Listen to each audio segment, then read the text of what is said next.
ప్రజావాణి ఆర్జీలను నిబంధనల మేరకు పరిష్కరించేలా చర్యలు చేపట్టాలని జిల్లా కలెక్టర్ రాహుల్ రాజ్ అన్నారు.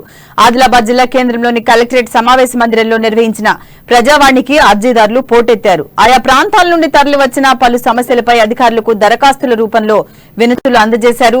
వాటిని స్వీకరించిన కలెక్టర్ క్షుణ్ణంగా పరిశీలించి పరిష్కార మార్గం చూపాలని సంబంధిత అధికారులను ఆదేశించారు.